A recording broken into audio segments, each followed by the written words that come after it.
थी, सर बता रहे थे। हाँ, वो इसीलिए खराब थी क्योंकि जैसे मैंने ऑपरेशन करवाया था आईज का, so that is why I was not well. तो वो वाली चीज थी, बट अभी आई एम परफेक्टली ओके।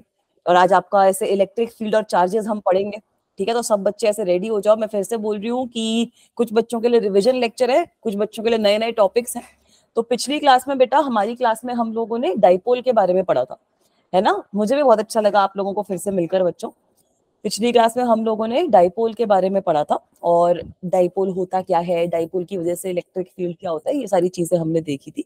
हाँ रिया बेटा, कोई दिक्कत नहीं है, आप आज की क्लास से शुरू कर लो, ठीक है? आप इसके पहले के, अगर कोई बच्चा ऐसे कोई लेक्चर्स मिस कर देता है ना बेटा, तो आप भी थोड़ी सी मेहनत करके ये कोशिश करो कि पुराने जो सारे लेक्चर्स हैं वो एक बार देख भी लिए, पढ़ भी लिए, ताकि आपको कोई टेंशन नहीं ना रहे। एक चैप्टर ही मिस हुआ है, क्योंकि ज्यादा मिस नहीं हुआ है अभी, ठीक है बेटा? तो पुरानी रिकॉर्डिंग्स देख लो, पुराने नोट्स से पढ़ लो, ताकि आपका कुछ भी मिस ना हो।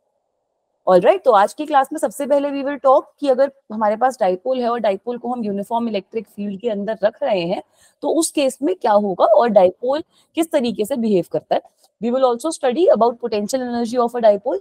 We will also understand what is the meaning of electric flux, and we'll also try to understand कि गॉस लॉ क्या होता है।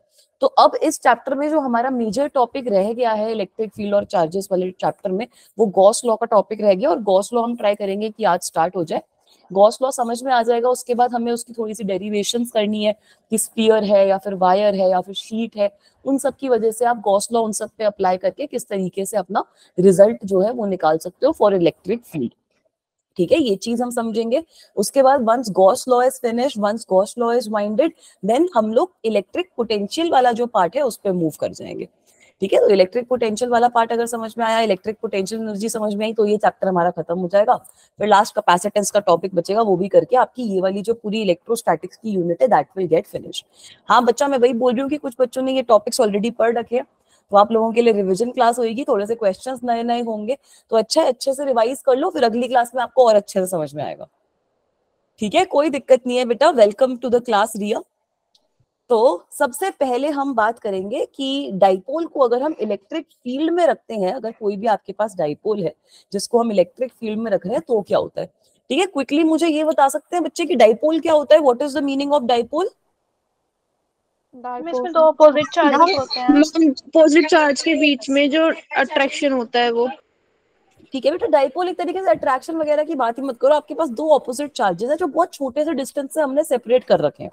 तो ये जो पूरा सिस्टम है जिसमें I am having two opposite charges of equal magnitude, ठीक है? एक मेरे पास Q है, एक मेरे पास माइनस Q है। वेरी गुड बच्चा, if I am having equal and opposite charges which are separated by a short distance between them, then that is known as an electric dipole, ठीक है? तो आप लोगों ने यही पढ़ा होगा कि अगर हमारे पास डाइपोल होता है, डाइपोल सबसे पहले हमें पता है क्या होता है। डाइपोल क्या होता है, हमने जैसे अभी बोला कि मेरे पास दो इक्वल एंड ऑपोजिट चार्ज है, एक प्लस Q है, एक माइनस Q है, and both of these charges are separated by a small distance. We usually represent this distance as 2a, right guys? Yes ma'am.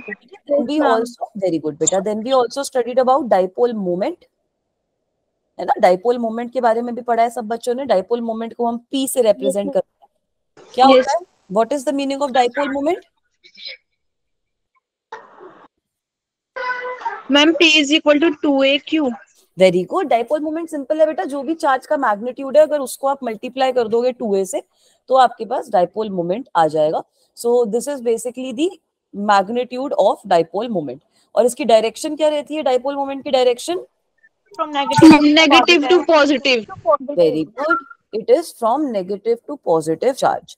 अब ये सारी चीजें हम लोगों ने लास्ट क्लास में देख ली थी, ठीक है? उसके अलावा हमने ये भी देखा था कि अगर हमारे पास कोई डाइपोल है तो डाइपोल की वजह से अलग अलग पॉइंट्स पे, एक्सियल पॉइंट पे, इक्वेटोरियल पॉइंट पे, और अगर हमारे पास तीसरा केस है कि कोई भी रैंडम पॉइंट है, तो उन सब पे डाइपोल की वजह से इलेक्ट्रिक फील्ड का क्या एक्सप्रेशन होगा। अब बड़ी ही सिंपल सी चीज हमें ये समझनी है कि अगर मेरे पास एक डाइपोल है और उसको मैंने already existing uniform electric field में प्लेस कर दिया, तब क्या होगा, ठीक है? So now I want to understand something difference. Now I want to understand कि what will happen if a dipole is placed in a uniform electric field, ठीक है? मैम फोर्स टॉर्क लगेगा। हाँ वेरी गुड बेटा, बिल्कुल सही बोल रहे हो। तो सबसे पहले हम टॉर्क, हमें पता ही नहीं क्या होता है, हमें पता है कि हाँ मैम फोर्स तो हमने बचपन में पढ़ रखा है, तो सबसे पहले फोर्स के साथ डील करते हैं, फिर समझते हैं कि टॉर्क क्या होता है, ठीक है बेटा, तो मुझे ये सब बच्चे बताओ कि इलेक्ट्रिक फील्ड का मतलब क्या होता है, इलेक्ट्रिक फील्ड की क्या डायरेक्शन होती है? Positive to negative. मैम अगर पॉजिटिव से नेगेटिव। इलेक्ट्रिक फील्ड की कुछ डायरेक्शन इस तरीके से होती है कि वो कुछ पॉजिटिव चार्ज से, इस तरीके से ही होता है ना। यस मैम, पॉजिटिव से अवे और नेगेटिव पे टुवर्ड्स। पॉजिटिव से नेगेटिव जाता है, क्योंकि हमने देखा था कि भाई इलेक्ट्रिक फील्ड लाइंस वो होती है जो हम अगर टेस्ट चार्ज है, पॉजिटिव टेस्ट चार्ज है, वो किस तरीके की ट्रैजेक्टरी टेस्ट करेगा उसके हिसाब से हमने इलेक्ट्रिक फील्ड लाइंस बनाई है ना बेटा। तो अब अगर इस तरीके का मामला है तो बड़ी ही सिंपल सी बात है कि अगर मैंने कोई डायपोल को रख दिया इलेक्ट्रिक फील्ड में, तो ये जो पॉजिटिव वाला चार्ज है मेरा, ये इलेक्ट्रिक फील्ड की डायरेक्शन में कुछ फोर्स एक्सपीरियंस करेगा, है ना। वो तो चाहेगा कि मैं नेगेटिव एंड की तरफ चली जाऊं। इलेक्ट्रिक फील्ड वाला जो डायपोल है, that will want that it wants to go towards the electric field, so I can write that this force which is being experienced by positive charge will be equal to what? Q multiplied QE है ना, Q multiplied by electric field, क्योंकि electric field की direction में ही है। और अगर मैं negative वाले चार्ज की बात करूं तो नेगेटिव वाले चार्ज के केस में क्या हो रहा है? Minus QE। Very good, minus Q ही क्यों हो रहा है बेटा? क्योंकि वो नेगेटिव चार्ज है ना, तो वो उल्टी डायरेक्शन में चाहेगा कि मैं उल्टी डायरेक्शन में मूव कर जाऊं ताकि मैं पॉजिटिव वाले एंड के क्लोजर चला जाऊं। तो यहाँ पर अगर मैं फोर्स का एक्सप्रेशन लिखूंगी तो इलेक्ट्रिक फील्ड जिस डायरेक्शन में लग रहा है और जिस डायरेक्शन में फोर्स लग रही है वो उल्टा है, तो ये जो यहाँ पे फोर्स आएगी मेरे पास, it will be negative of Q. Is this okay guys? Yes Okay, so you guys can see, हाँ बेटा, you guys can see from here that जो नेट फोर्स होगी वो तो जीरो लग रही है। नेट फोर्स तो बहुत ही सिंपली, अगर मैं दोनों फोर्सेस को ऐड कर दूं तो ये नेट फोर्स तो मेरी जीरो हो गई ना, नल वेक्टर आ गया मेरे पास।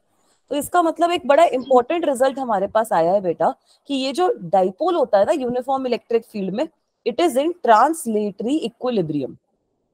ट्रांसलेटरी इक्विलिब्रियम, ट्रांसलेटरी इक्विलिब्रियम बड़ा भारी सा वर्ड लगता है बच्चों को। तो ट्रांसलेटरी इक्विलिब्रियम का मतलब क्या है कि वो आगे नहीं चलेगा, है ना, आगे या पीछे कहीं नहीं चलेगा। तो इस सिचुएशन में होगा क्या, आप सोच सकते हो, जैसे ये पेन है, अपनी जगह पे मूव करेगा। बिल्कुल सही है, जैसे मैम अपनी जगह पे ही मूव करेगा। बिल्कुल सही, जैसे ये पेन है, इसको मैं ऐसे खींचूं तो ये रोटेट करना शुरू कर रहा है ना बेटा, है यस ना। अगर मेरे पास ये हाथ में पेन है, वैसे ही डाइपोल भी तो इस पे कुछ फोर्स लग रही है, तो ये डाइपोल रोटेट करना शुरू हो जाएगा, है ना बेटा। तो ये जो फोर्स होती है जो आप अभी तक पढ़ चुके हो, है ना, ऑसिलेशन तो बाद में आएगा, बट हाँ ये जो डाइपोल है अगर इस पे फोर्स लग रही है दोनों ऑपोजिट एंड पे, तो ये रोटेट नहीं करता रहेगा। Now won't it rotate? Yes ma'am. है ना, बिकॉज फोर्स तो लगी रही है, ठीक है, ट्रांसलेटरी इक्विलिब्रियम नहीं हो रहा, बट ये जो फोर्स है it will lead to some sort of rotation which is taking place.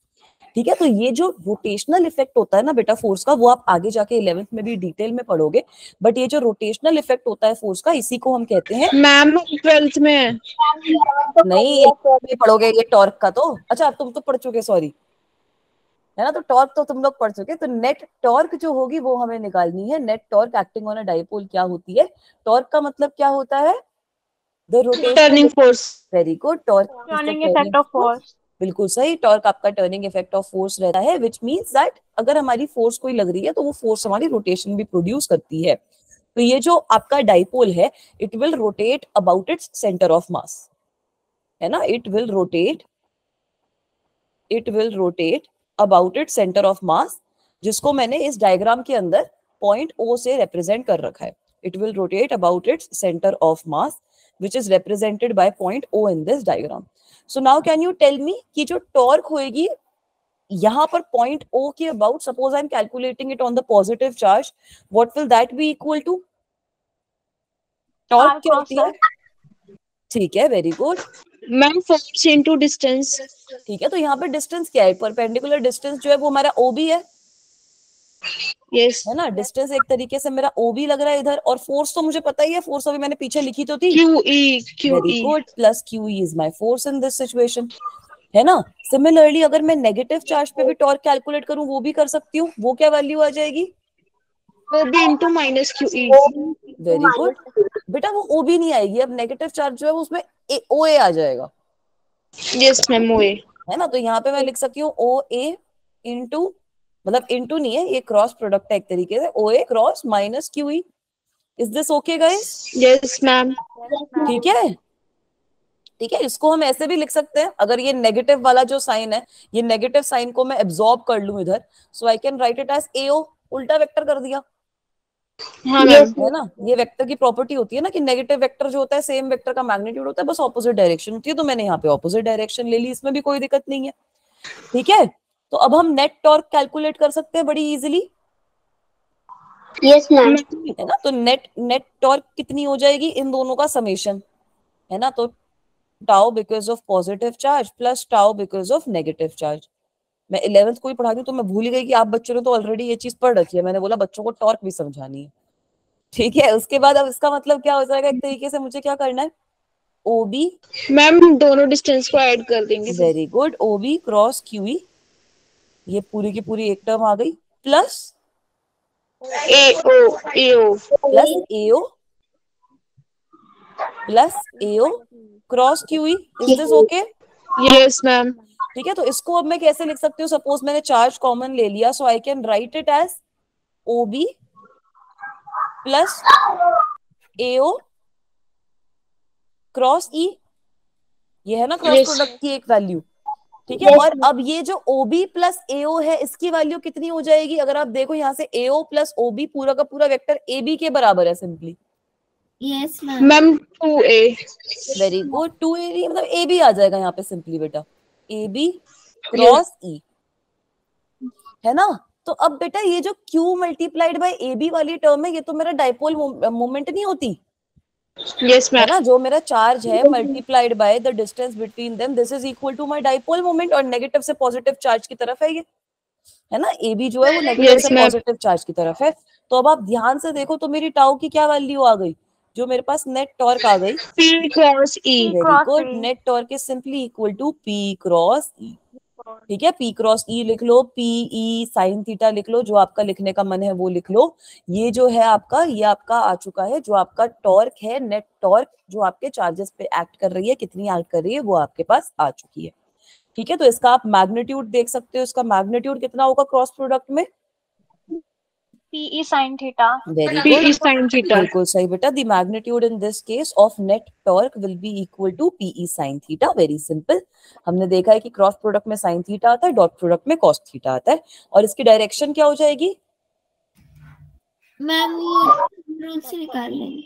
हाँ वो आप राइट हैंड थंब रूल से निकाल सकते हो। इट इज बेसिकली जो इसकी डायरेक्शन होगी, it is perpendicular to plane containing, it is perpendicular to the plane containing dipole axis, जिसमें डाइपोल हमारा रखा हुआ है, dipole axis and electric field. ठीक है, तो उन दोनों के परपेंडिकुलर रहती है इसकी डायरेक्शन। ये तो चीज सही है ना, इसमें तो किसी को कोई दिक्कत कोई परेशानी नहीं है। No ma'am. ठीक है, तो इसके क्वेश्चंस आएंगे तो भी सॉल्व कर लोगे। आपको गिवन रहता है कि भाई डाइपोल किस तरीके से अलाइन कर रखा है, क्या हो रहा है, Yes, वो ma'am. सारा जो पार्ट रहता है वो हमें गिवन रहता है। ठीक है बेटा, Yes, ma'am. ठीक है, वेरी गुड। अब ये अगर हमें चीज समझ में आई, तो we can understand the topic of equilibrium as well. At this point we can try to understand the topic of equilibrium. फिर जब हम पोटेंशियल एनर्जी पढ़ेंगे ना, तब उसको और डीपली स्टडी करेंगे। ठीक है, तो इक्विलिब्रियम का मतलब क्या होता है, इक्विलिब्रियम का मतलब क्या होता है कि नेट टॉर्क जो एक तरीके से जीरो है ना। इक्विलिब्रियम का यस। इक्विलिब्रियम का यही तो मतलब हो गया ना, equilibrium means that net torque should also be equal to zero. तो बेटा इक्विलिब्रियम जो होगा इस केस में आपके पास दो तरीके के आते हैं।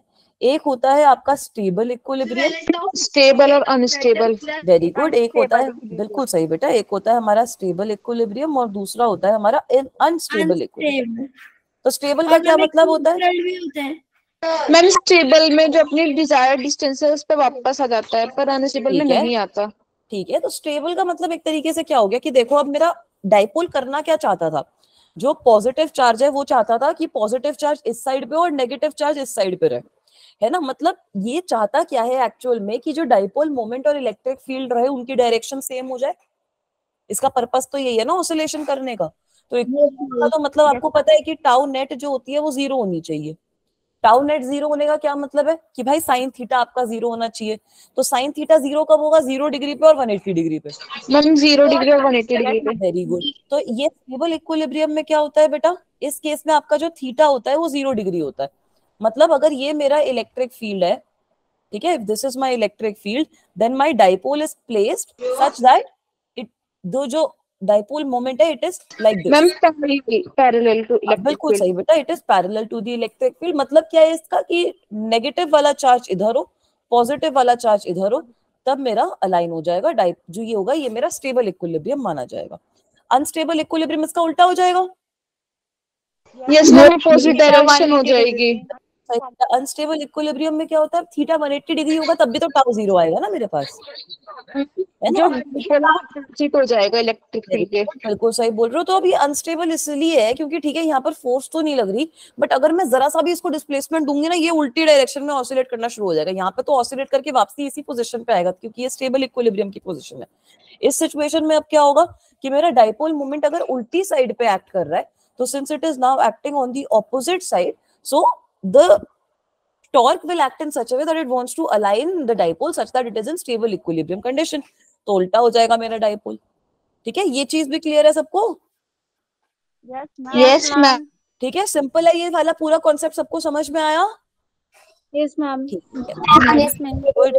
चलो अब आगे चलते हैं, एक दो सवाल सॉल्व करते हैं। तो सबसे पहले ये वाला सवाल सॉल्व करेंगे। हाँ बेटा, मैम अनस्टेबल का रिपीट कर देता। अनस्टेबल का रिपीट कर दूं बच्चा? देखो मैंने क्या बोला, स्टेबल इक्विलिब्रियम में तो समझ में आया कि नेगेटिव चार्ज और पॉजिटिव चार्ज इस तरीके से लग गए हैं कि वो खुश है अपनी जगह पे, है ना? अब अनस्टेबल इक्विलिब्रियम में मैं क्या बोल रही हूँ, अगर पॉजिटिव चार्ज इधर है और नेगेटिव चार्ज इधर है, which means that the dipole moment is making an angle of 180 degrees with the electric field, तब भी बेटा इस पे नेट टॉर्क 0 है। बट ये अनस्टेबल पोजीशन है, यहाँ पर इसकी एनर्जी भी बहुत ज्यादा होगी जो हम बाद में डिराइव करेंगे। और ये अनस्टेबल पोजीशन है क्योंकि अगर मैं इसको जरा सा भी ऑसिलेट कर दूंगी ना, जरा सी डिस्प्लेसमेंट दे दूंगी, ये डाइपोल घूम के फिर से स्टेबल इक्विलिब्रियम की पोजीशन पे आने की कोशिश करेगा, है ना बच्चा? क्योंकि वो इतनी ज्यादा रिपल्सिव फोर्स एक्सपीरियंस कर रहा है। यहाँ पर एक तरीके से नेगेटिव चार्ज है और यहाँ पर एक तरीके से पॉजिटिव चार्ज है, तो इसलिए वो डाइपोल घूमेगा, वो स्टेबल नहीं रह पाएगा। Is it okay? चलो तो इसका अब एक क्वेश्चन सॉल्व करते हैं, एक दो इसके सवाल सॉल्व करेंगे। सब बच्चे बताओ इसका आंसर क्या होगा? क्वेश्चन में क्या रुक जाइए, सॉल्व कर लेते हैं। सॉल्व करो सब बच्चे एक बार लिखकर। N electric dipole with dipole moment 4 into 10 raised to -9 coulomb meter is aligned at 30 degrees with the direction of a uniform electric field of magnitude 5 into 10 raised to 4 Newton per coulomb. Calculate the magnitude of torque. 10 into 10 की power -5। 10 into 10 की power -5। Very good ma'am, मतलब 10 की power -4। ठीक है, very good. बाकी बच्चे बताओ यही आंसर आ रहा है? Yes ma'am. अच्छा मेरी राइटिंग और अच्छी हो गई है, चलो अच्छी बात है। ठीक है, ये ऐसे सिंपल क्वेश्चन है। Yes ma'am. है ना? कैसे करते हैं क्वेश्चन सॉल्व की, पहले हम गिवन लिख लेंगे। मैम गिवन में क्या क्या गिवन है? In electric dipole with dipole moment P की वैल्यू हमें गिवन है 4 into 10 raised to -9 coulomb metre. उसके बाद क्या गिवन है? थीटा की वैल्यू हमें गिवन है 30 डिग्रीज। और क्या गिवन है हमें? इलेक्ट्रिक फील्ड भी गिवन है 5 into 10 raised to 4 Newton per coulomb, मतलब ये मैग्नीट्यूड हमें गिवन है। ठीक है, तो आपसे पूछा है कि टॉर्क का मैग्नीट्यूड बता दो, तो ये तो बड़ा ही सिंपल है। टॉर्क का मैग्नीट्यूड क्या देखा था हमने? PE sin थीटा होता है। Yes ma'am. है ना? तो ये तो निकल जाएगा बड़ा सिंपली। PE sin थीटा माने sin 30 कितना होता है? 1/2। Very good. 4 into 10 raised to -9 into 5 into 10 raised to 4 multiplied by sin 30 1/2। तो बिल्कुल सही बोला बेटा आप सब बच्चों ने। इसका जब आप आंसर निकालोगे तो जो टॉर्क है उसका नेट जो आपके पास मैग्नीट्यूड आएगा it will B 10 raised to -4 और न्यूटन मीटर जो होता है वो इसका यूनिट रहता है। सिंपल? यस। Very good. तो अब आगे चलते हैं। अब ये वाला क्वेश्चन सॉल्व करके बताओ। ये थोड़ा सा हमने चेंज करा है, वैसे सेम ही क्वेश्चन है बट थोड़ा सा खाली इसमें डेटा हमने चेंज कर दिया। सब बच्चों का आ गया 10 into 10 की पावर -4। गुड जॉब बेटा। बाकी बच्चे भी ये वाला क्वेश्चन भी सॉल्व करो एक बार, सिंपल क्वेश्चन है।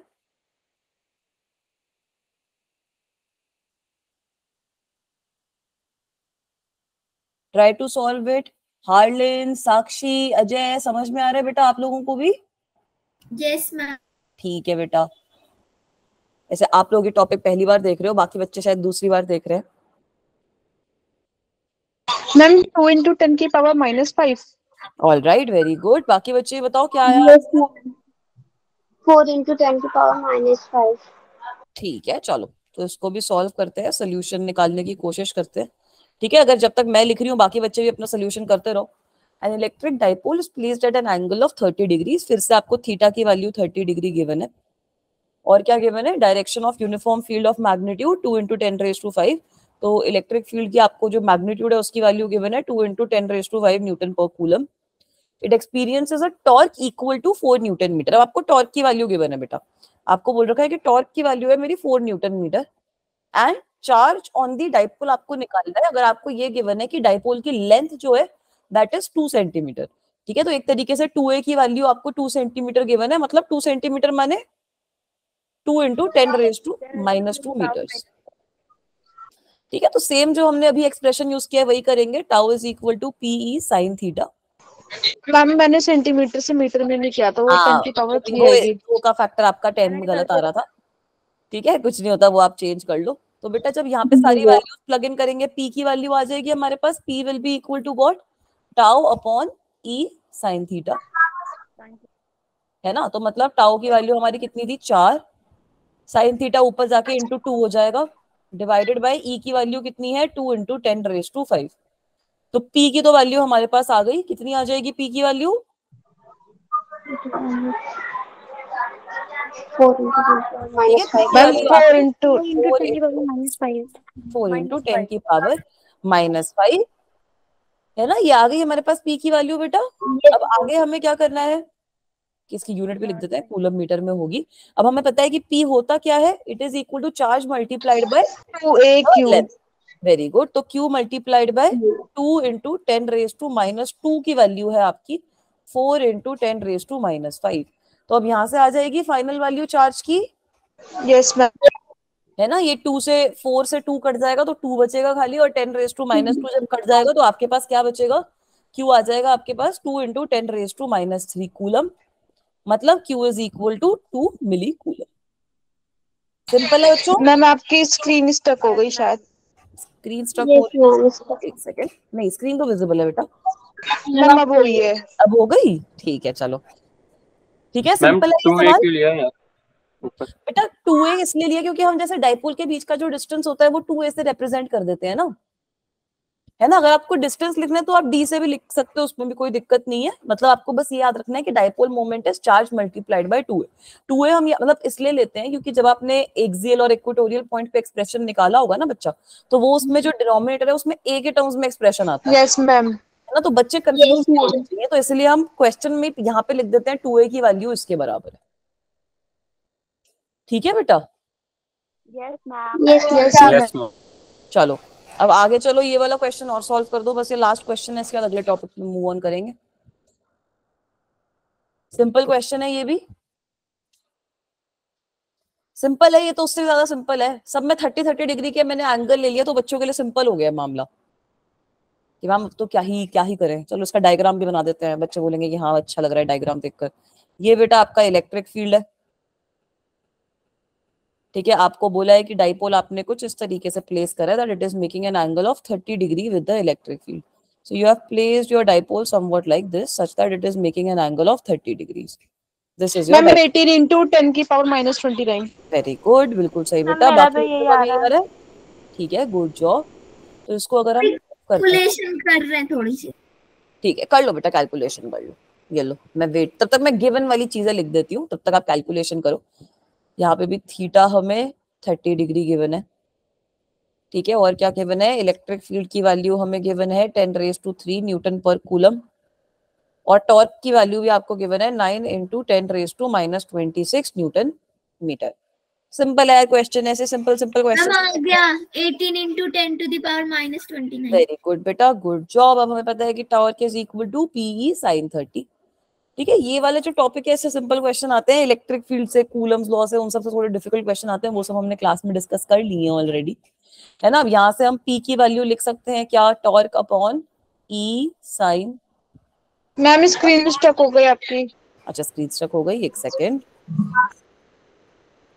अभी विजिबल है, मतलब मेरे Yes, पुराने वाले बच्चे समझ जाएंगे कि मैम अभी भी उसी प्रॉब्लम से स्ट्रगल कर रही हैं, है ना। अब यहाँ पर आ जाएगा आंसर बेटा, टॉर्क की वैल्यू आपको 9 × 10⁻26 गिवन है क्वेश्चन में, divided by E is 10⁻³ multiplied by sin 30 will again be equal to 1/2।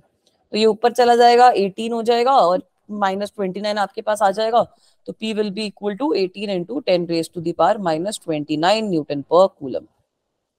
Simple है ना? Yes, ma'am. ठीक है, तो ये तो हमारा पार्ट हो गया जिसमें हमने समझ लिया कि हाँ कोई भी वैल्यू अगर आपको गिवन हो, रैंडम कोई भी वैल्यू गिवन हो, तो आप निकाल सकते हो कि क्या होगा। अगर यहाँ पे आपको 2 डाइपोल्स भी देते तब भी आप कुछ ना कुछ निकाल लोगे कि हाँ नेट डाइपोल मोमेंट कैसे आ रहा है, क्या हो रहा है, ये सारी चीजें हम लोग सॉल्व कर सकते हैं। ठीक है, मैम बट प्रॉब्लम आंसर में नहीं आती, प्रॉब्लम यूनिट लगाने में आती है। हाँ यूनिट में कंफ्यूज नहीं होना बेटा, यूनिट्स में अपना देखो, यूनिट तो फॉर्मूले से वैसे ही आ जाएंगी, तो फॉर्मूले से याद रखने की कोशिश करो, कोई दिक्कत नहीं होगी। ठीक है, यस मैम। चलो अब अगले टॉपिक पे आ जाओ। अगला टॉपिक है हमारा कि वर्क डन और पोटेंशियल एनर्जी ऑफ डाइपोल जो है वो हम कैसे निकालते हैं। तो बेटा सिंपल सी बात है कि अगर आप या कोई डाइपोल है अगर आपके पास जिसका डाइपोल मोमेंट पी है, जैसे आप डायग्राम में देख सकते हो कि ये मेरे पास, अच्छा मेरे को देख के मजा आ रहा है, ठीक है चलो अच्छी बात है। मैं ये बोल रही हूँ कि अगर हमारे पास अब एक डाइपोल है जिसको मैंने इलेक्ट्रिक फील्ड में प्लेस कर दिया है, ठीक है, ये डाइपोल है, इसका डाइपोल मोमेंट पी के बराबर है और इसको मैंने कुछ एक्सटर्नल इलेक्ट्रिक फील्ड ई के अंदर प्लेस किया। यहाँ पर ई लिखा हुआ नहीं है तो मैं लिख देती हूँ। ठीक है बेटा, अब हमारे को पता है कि ये जो डाइपोल है इस पे कुछ फोर्सेस जो है वो तो हमारी नेट फोर्स जो है वो कैंसल आउट हो जाएगी। तो we know that there is no net force on this dipole, there is no net force on this dipole, but we know that there is some torque which is acting on this dipole, right? हमें पता है कि there is some torque, net torque जो है वो इस dipole पे act कर रही है and the value of this net torque is P cross E, है ना? बिल्कुल सही बोला बेटा आपने, P sin थीटा के बराबर होती है। तो अब क्योंकि यहाँ पर ये टॉर्क है जो इस डाइपोल पे एक्ट कर रही है, इस डाइपोल की टेंडेंसी रहेगी कि ये पैरेलल हो जाए इलेक्ट्रिक फील्ड के, Yes, ma'am. है ना? There will be a tendency, there will be a tendency there, ये मैं लिख भी देती हूँ point, there will be a tendency, there will be a tendency that dipole moment, इसका मनी यही है कि मैं पैरेलल हो जाऊं, that dipole moment becomes parallel to the electric field. But अब अगर मुझे इसको सपोज रोटेट करना है, अब सपोज मेरा काम क्या है कि मुझे इसको रोटेट करना है बाय सम एंगल, जैसे यहाँ पे डायग्राम में भी मेंशन्ड है कि मुझे इसको रोटेट करना है बाय सम एंगल। ठीक है, तो अगर अब मुझे θ1 ये जो एंगल है इससे θ2 वाले एंगल पे रोटेट करना है तो फिर मुझे कुछ फोर्स लगानी पड़ेगी ना यहाँ पर, यस और नो? यस है ना? अगर अब मुझे इसको रोटेट करना है तब तो मुझे इस पे कोई फोर्स लगानी पड़ेगी ना। सपोज मैं इसको एंटी क्लॉकवाइज रोटेट कर रही हूँ, सपोज अब मैं इसको कुछ इधर ले गई, ठीक है, I get it somewhat here, so I will have to apply some force to do that, otherwise मेरी फोर्स नहीं लगेगी तो ये चीज होएगी ही नहीं, यस मैम है ना? तो ये तो तभी होएगा जब मैम यहाँ पर कुछ फोर्स लगेगी, वरना ये चीज हमारी नहीं हो पाएगी। ठीक है, अब मुझे इसको एंटी क्लॉकवाइज रोटेट करना है, ये दूसरा जो एंगल है वो मेरा θ2 एंगल है, तो इसका मतलब यही है कि जो डाइपोल की नेचुरल टेंडेंसी है मैं उसके अगेंस्ट कुछ काम कर रही हूँ इसमें, है ना? So if I want to rotate this dipole, suppose dipole is rotated anti-clockwise, ACW माने anti-clockwise from θ1 to θ2। ठीक है, तो अब एक्शन ऑफ टॉर्क ये है कि डाइपोल जो है मेरा पैरेलल हो जाए, बट यहाँ पे जो डायरेक्शन है मेरी, जो ये एंगुलर डिस्प्लेसमेंट की डायरेक्शन मेरी हो रही है, दैट इज ऑपोजिट, है ना? जो भी एंगुलर डिस्प्लेसमेंट हो रही है that is opposite to where the dipole wants to move, so that means there will be some work which is being done by the torque. ठीक है, तो इस वर्क की वैल्यू भी हम निकाल सकते हैं, है ना बच्चों? वर्क डन बाय टॉर्क की वैल्यू हम निकाल सकते हैं।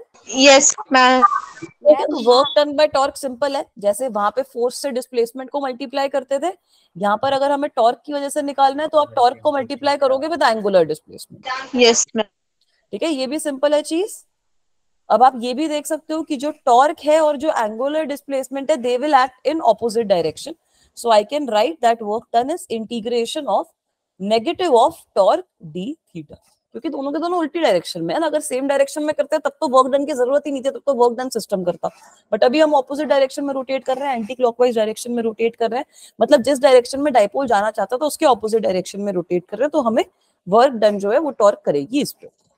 अब यहाँ पर work done minus PE sine theta आएगा ना? हाँ बेटा यही एक्सप्रेशन आएगा हमारे पास, इसका भी हम साइन थीटा में नहीं कॉस थीटा में आएगा बेटा, अभी डिराइव करते हैं। यस मैम साइन थीटा का कॉस इंटीग्रेशन थीटा में आता है ना। हाँ, तो हमारे पास अब यहाँ पर अगर मैं लिमिट्स लगा दूं अब मेरी, तो θ1 से θ2 तक हमें आंसर निकालना है, और ब्रैकेट में हमारे पास क्या है जिसको हमें इंटीग्रेट करना है, टाउ डी थीटा।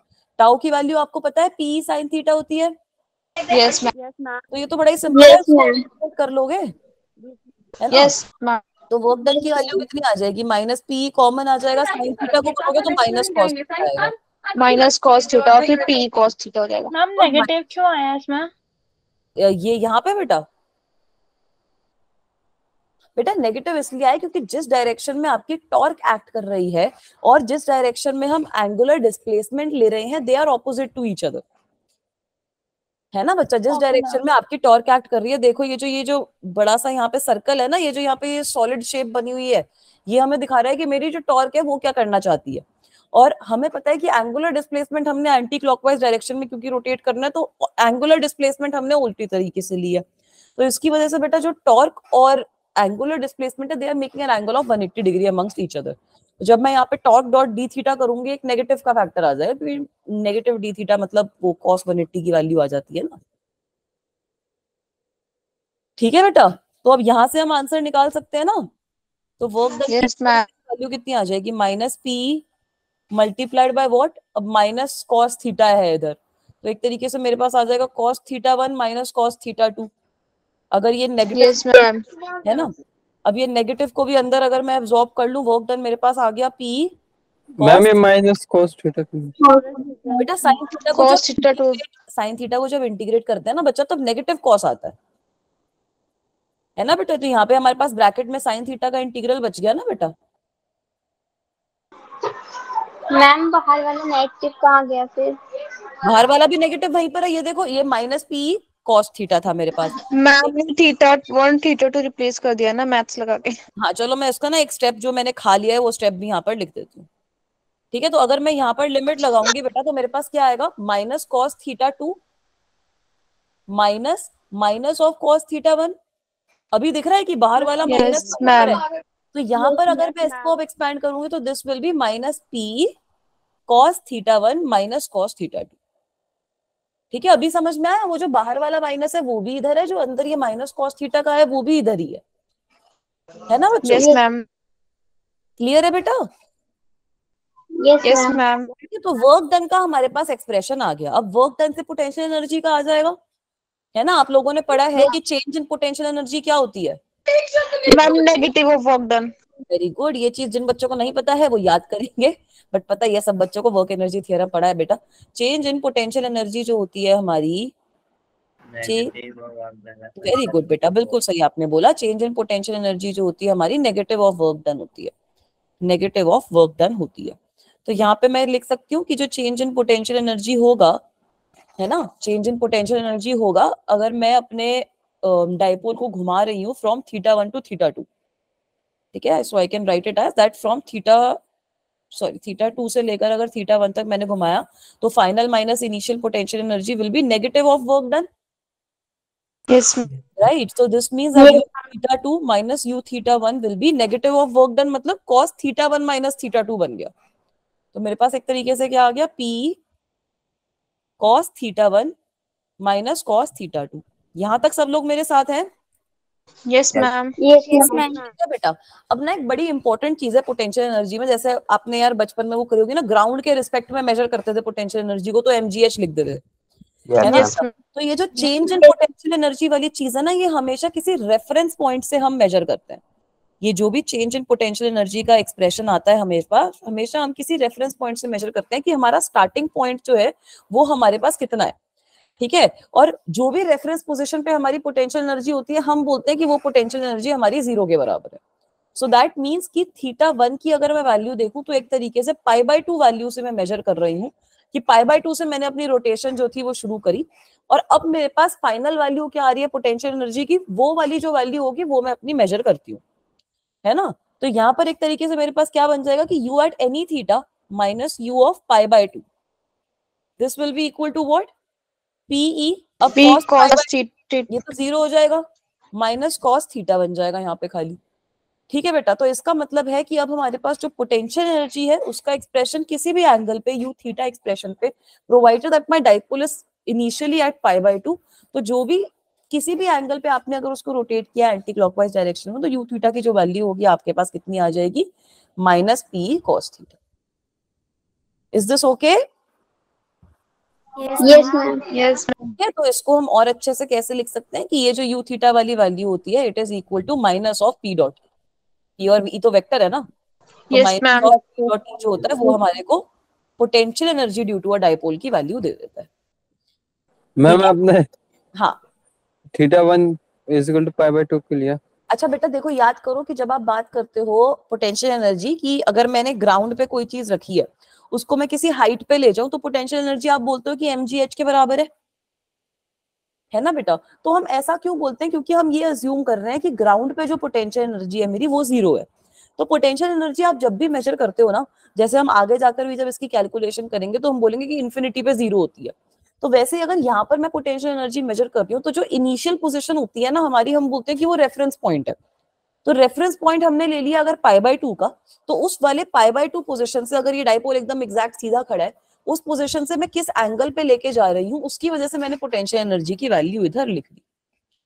ठीक है बेटा, रेफरेंस पॉइंट का यही है, मतलब अब मेरा खाली एक थीटा पे डिपेंडेंस आ गया कि अगर मेरा डाइपोल सीधा ऐसे 90 डिग्री का एंगल बना रहा है, तो थीटा से अगर मैं उसको रोटेट करूंगी, then what will be the expression of potential energy in that case. Is that okay बच्चों? Yes Yes, ma'am. ठीक है बेटा, तो अब फाइनल चीज जो हम इस एक्सप्रेशन से लिख सकते हैं, जो हमने अभी इक्विलिब्रियम वाला पार्ट पढ़ा था, उसको हम वेरीफाई कर सकते हैं। ठीक है, अभी हमने इक्विलिब्रियम के बारे में पढ़ा था ना। Yes, ma'am. ठीक है, तो इक्विलिब्रियम हमने देखा था कि दो टाइप का होता है, एक होता है हमारा मैम स्टेबल इक्विलिब्रियम, और एक होता है हमारा अनस्टेबल इक्विलिब्रियम। स्टेबल इक्विलिब्रियम किस एंगल पे बनता है? 0 degree. स्टेबल इक्विलिब्रियम बन रहा है हमारा 0 डिग्री पे, और देखो मैंने नीचे इक्विलिब्रियम लिख दिया, अनस्टेबल लिखना है, और अनस्टेबल बनता है हमारा 180 डिग्री पे। बिल्कुल सही बोला बेटा आपने। तो अब बताओ 0 डिग्री पे मेरी इसकी वैल्यू कितनी आएगी पोटेंशियल एनर्जी की? Ma'am, maximum. क्यू थीटा की जो वैल्यू आ जाएगी वो आ जाएगी माइनस पी डॉट ई के बराबर है ना। So this is equal to, हाँ, माइनस पी कॉस थीटा, तो मतलब कॉस थीटा तो 1 हो गया, तो यू थीटा की वैल्यू आ गई माइनस पी। आ गई नहीं आई? Minimum. Yes, ma'am. Very good, this is the minimum potential energy. Stable वाले पॉइंट पे सबसे मिनिमम पोटेंशियल एनर्जी रहती है ना, उसी को तो स्टेबल कहोगे कि हाँ मेरे पार्टिकल की सबसे मिनिमम एनर्जी है। और अनस्टेबल इक्विलिब्रियम पे क्या हो रहा है? Maximum potential energy. Maximum. Very good, अब यहाँ पर हमारा 180 डिग्री का एंगल बन चुका है, माइनस पी कॉस थीटा। तो जब आप इसकी वैल्यू निकालोगे तो यू थीटा की वैल्यू आपकी आ जाएगी पी, पॉजिटिव PE. पी, है ना बेटा। तो इसका मतलब है दिस वैल्यू इज मैक्सिमम। ठीक है, अभी समझ में आया? मैक्सिमम और मिनिमम इक्विलिब्रियम, मैक्सिमम और मिनिमम जो होती है पोटेंशियल एनर्जी, उससे हम देख सकते हैं कि स्टेबल और अनस्टेबल इक्विलिब्रियम हमारे पास किस तरीके से बैठ रहा है। Yes, ma'am. सिंपल है बेटा, सबको टॉपिक समझ में आया? ये डाइपोल का इतना ही पढ़ना है बस, डाइपोल का अब और कुछ नहीं पढ़ेंगे। ठीक है, चले अब आगे। Yes, ma'am. Yes, ma'am. Very good, अब आगे जो बचा हुआ टाइम है वो हम फ्लक्स और गॉस लॉ में लगाएंगे, क्योंकि फ्लक्स और गॉस लॉ हमारे इस चैप्टर का one of the most important part है। तो आज की क्लास में बेटा हम फ्लक्स समझ लेंगे, गॉस लॉ भी समझ लेंगे, फ्लक्स क्या होता है, एरिया वेक्टर क्या होता है, ये 3-4 चीजें हम समझेंगे अच्छे से। और गॉस लॉ की एप्लीकेशन आएंगे, गॉस लॉ की तो बहुत सारी एप्लीकेशन है, आज हम थोड़ा सा गॉस लॉ समझेंगे। अगली क्लास में गॉस लॉ की एप्लीकेशन आएंगी कि अगर इनफाइनाइट वायर है, देखा है ना वो इनफाइनाइट रॉड की वजह से कितनी लंबी डेरिवेशन करी थी हमने, Yes, ma'am. है ना। वो जो डेरिवेशन है अब देखना गॉस लॉ से 2 सेकंड में हो जाएगी। ठीक है, तो वो सब चीजें देखेंगे, शीट की वजह से कैसे आ रहा है, स्फीयर की वजह से कैसे आता है, शेल की वजह से कैसे आता है, ये जो सारी चीजें हैं वो हम गॉस लॉ से डिटरमिन कर लेते हैं कि इनकी वजह से आपका जो इलेक्ट्रिक फील्ड का एक्सप्रेशन होता है वो कैसा दिखता है। और जैसा मैंने आपको बताया, once we understand this then we will move on to understanding more about electric potential, फिर इलेक्ट्रिक पोटेंशियल एनर्जी समझेंगे, और फिर आपका ये जो चैप्टर है वो थोड़ा सा खत्म सा हो जाएगा। ठीक है, तो चलो अब अगला टॉपिक हमारा फ्लक्स का ही है, तो फ्लक्स पे ही आते हैं। तो बेटा फ्लक्स जो मैम वर्ड है, आपने एक्सियल और इक्वेटोरियल पॉइंट पर डाइपोल करा दिया? हाँ वो मैंने पिछली क्लास में करवा दिया था। ठीक है, तो उसकी रिवीजन नहीं होगी, वो तो पिछली क्लास में हो चुका है ना। मेरे वाले बच्चे कहाँ हैं? मेरे वाले बच्चे चुपे हैं? मैम है। अच्छा हो, ये रहे। ठीक है, सब ऐसे हैंड रेज वगैरह करके एक्टिव हो जाते हैं, चलो अच्छी बात है बेटा। हाँ दिख गए, हार्लिन दिख गई, अंशिका दिख गई, साक्षी दिख गई, सब दिख गए मेरे को, वेरी गुड। नहीं ऐसे एक्टिव रहो यार। ठीक है चलो, समझ में आ रहा है ना? कोई दिक्कत आए तो बता देना, किसी भी बच्चे को कोई दिक्कत आती है। बेटा आज आपके सर के नेटवर्क इश्यू था, तो वो सर आ नहीं पाए, जहाँ पे वो थे वहां पे बारिश वगैरह काफी तेज हो रही थी, तो वो नहीं कर पाए, क्लास नहीं ले पाए। कुछ नहीं होता, कल से वही आपकी क्लास लेंगे, ठीक है बेटा? चलो आ जाओ फ्लक्स पे, बड़ा ही इंटरेस्टिंग टॉपिक है। और ये फ्लक्स जो है ना, ये खाली इसका ये इलेक्ट्रिक फील्ड का नहीं होता, किसी भी चीज का हो सकता है, ठीक है? मैं यहाँ पे खाली मैंने फ्लक्स इसलिए लिखा है ताकि ये जो फ्लक्स शब्द है ना, नहीं रिचार्ज की वजह से नहीं, बारिश की वजह से, जहाँ पे है वहां पे बहुत तेज बारिश हो रही है बच्चा, ठीक है? तो इसलिए उनके नेटवर्क में दिक्कत आई थी, मैंने बोला कोई नहीं, ये कैलामिटीज नेचर की आती रहती हैं, तो आप हमारे को दे दो, अपने बच्चे हम संभाल लेंगे, एक दिन के तो संभल जाओगे ना सब लोग। Yes ma'am. अच्छा ठीक है, चलो। कुछ आवाज कट गई बच्ची की भी उसने रिचार्ज में इश्यू आ रहा है, मेरे को लग रहा है। ये गुंजन देखो ऐसे जोक्स मार रहे हैं क्लास में बच्चे, है ना? नहीं मैम ये जोक ही मारते हैं। अच्छा, नहीं अच्छी बात है यार, जोक्स मारो, क्लास में भी मजे आते हैं। टीचर देखो, अब एक टॉपिक हमने खत्म कर लिया है ना, अब एक टॉपिक बचा, तो बीच पे ऐसे 2 मिनट का जोक सेशन हो गया, तो आप लोग भी ऐसे रिफ्रेश हो गए कि हाँ चलो मैम अब कराओ अगला टॉपिक। नहीं चलो ठीक है। अब बेटा फ्लक्स समझते हैं, उसके बाद इलेक्ट्रिक फ्लक्स समझेंगे। तो फ्लक्स एक सिंपल सा ऐसे इंग्लिश की वोकैबुलरी का शब्द है। फ्लक्स क्या बोलता है? किसी भी क्वांटिटी का फ्लो, किसी भी क्वांटिटी का flow of a quantity, flow of a quantity through an area, through an area. किसी भी क्वांटिटी का, मैं खाली इलेक्ट्रिक फील्ड की बात नहीं कर रही, मैं किसी भी चीज की बात नहीं कर रही, हम मैग्नेटिक फ्लक्स भी पढ़ेंगे जब हम आगे इलेक्ट्रोमैग्नेटिज्म में जाएंगे। तो बेटा फ्लक्स जो वर्ड है, इसका मतलब यही होता है कि अगर मेरे पास कोई भी क्वांटिटी है, वो किसी एरिया में से किस तरीके से फ्लो कर रही है, वो हमें निकालना है, वो होता है हमारा फ्लक्स, ठीक है? Flow of a quantity through an area कितना होता है, ये हमें निकालना है। तो सपोज मेरे पास पानी ही है, मैं यहाँ पे पानी की बात कर रही हूँ सिंपल, ठीक है? ये मेरा मस्त ऐसे पानी है, ये पानी बह रहा है। अब यहाँ पर मैंने 3 अलग अलग टाइप के कंटेनर रख दिए, 3 अलग अलग टाइप के फ्रेम से रख दिए इस पानी के अलोंग। एक मेरा फ्रेम ऐसे है, ठीक है? एक दूसरा जो फ्रेम है वो मेरा थोड़ा बड़ा है। ये कैसे मैंने बना दिया फ्रेम, बट रुको उसको उल्टा बनाते हैं। ये 3 डायमेंशन में बनाने की मैं कोशिश कर रही हूँ ताकि आप बच्चे अच्छे से इमेजिन कर पाओ, ठीक है? सपोज अब मेरा एक फ्रेम कुछ इस तरीके से मैंने रखा हुआ है, ठीक है? अब ये लग रहा है ना 3D। दूसरा फ्रेम यस मैम। है ना, दूसरा फ्रेम मैंने कुछ इस तरीके से रख दिया है, ठीक है? इसके बाद एक और कोई फ्रेम है हरे रंग से, वो मैं बना रही हूँ जो मैंने अब इस तरीके से रख दिया है। तो बताना कि तीनों की वजह से किस में ज्यादा होगा फ्लो जो होगा? ग्रीन वाले में। ग्रीन वाले में। है ना? ये दिख रहा है सब बच्चों को?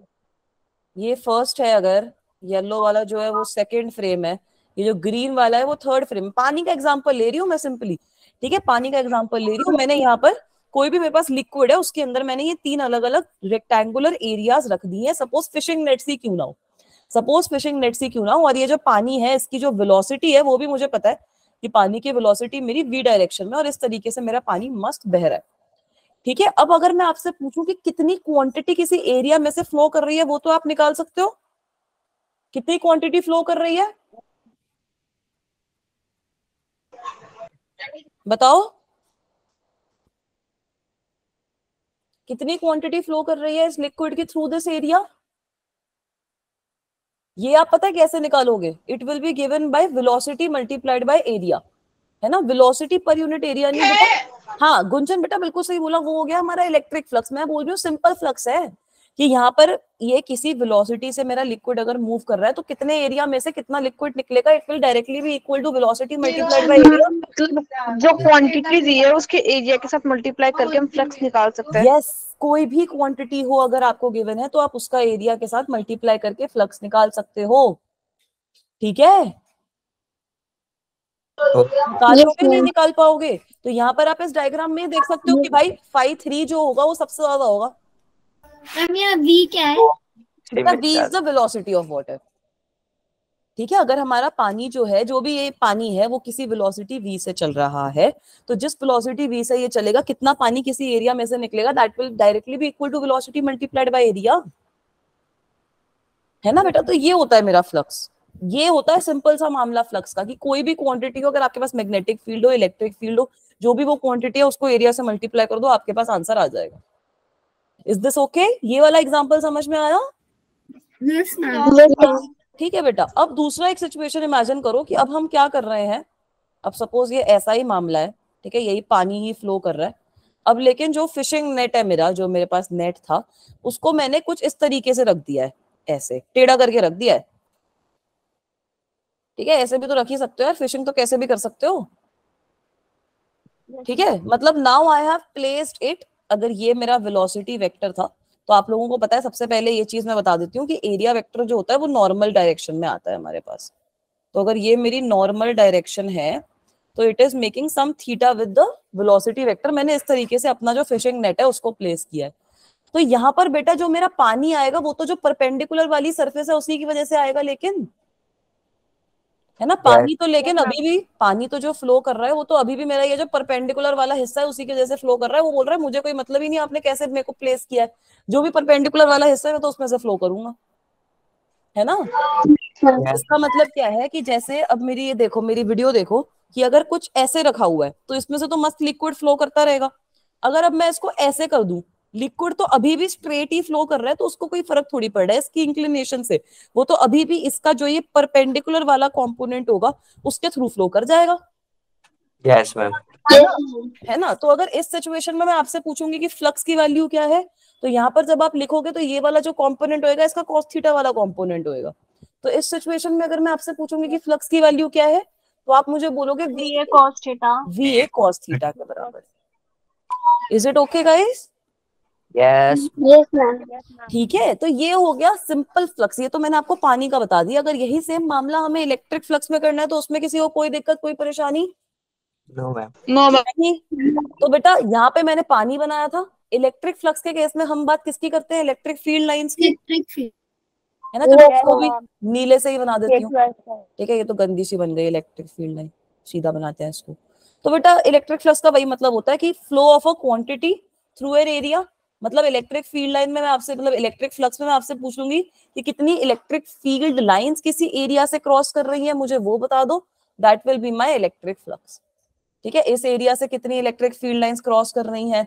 सपोज मैंने किसी बार को ऐसे लिटा दिया, उसमें से कितनी इलेक्ट्रिक फील्ड लाइंस क्रॉस कर रही हैं। तो इलेक्ट्रिक फ्लक्स का सिंपल मतलब यही होता है। ये आप लोग सबसे पहले इसका मतलब समझो, उसको नोट डाउन करो। इलेक्ट्रिक फ्लक्स इज दी, चलो ये हटाते हैं, इलेक्ट्रिक फ्लक्स इज दी, अब अपने आप कॉपी में लिखो। हम खाली डेफिनेशन लिख देंगे कि इलेक्ट्रिक फ्लक्स होता क्या है।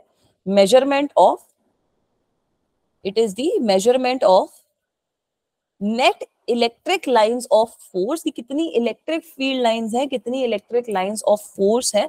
Net electric lines of force, net electric lines of force normally crossing a surface, normally crossing a surface. ऐसे ही तो हमने वो फ्लक्स को डिफाइन किया था ना, वहां पे हमने Yes, पानी ma'am. की बात करी थी, है ना। यहाँ पे मैंने बोल दिया कि भाई इलेक्ट्रिक फ्लक्स क्या होता है, जो भी आपकी कोई भी net electric lines of force है जो सरफेस को क्रॉस कर रही है उसमें क्या वैल्यू होगी। और इसका आप जनरल एक्सप्रेशन भी आप सब लोग नोट डाउन कर सकते हो कि अगर मेरी ये जो है, ये अच्छा एक्सप्रेशन है, वहां पे हमने VA cos थीटा लिखा था, यहाँ पे V की जगह E आ जाएगा। Ma'am EDA cos theta. हाँ वेरी गुड। तो यहाँ पर हम A के फॉर्म में लिखेंगे क्योंकि DA वाली चीज हम बाद में करेंगे। तो यहाँ पर अभी हम क्या बोलेंगे कि अगर मेरा कोई सरफेस है जो ऐसे है, ठीक है, माई सरफेस है something like this, such that electric field जो है वो मेरा इस डायरेक्शन में है, ये तो मुझे गिवन है।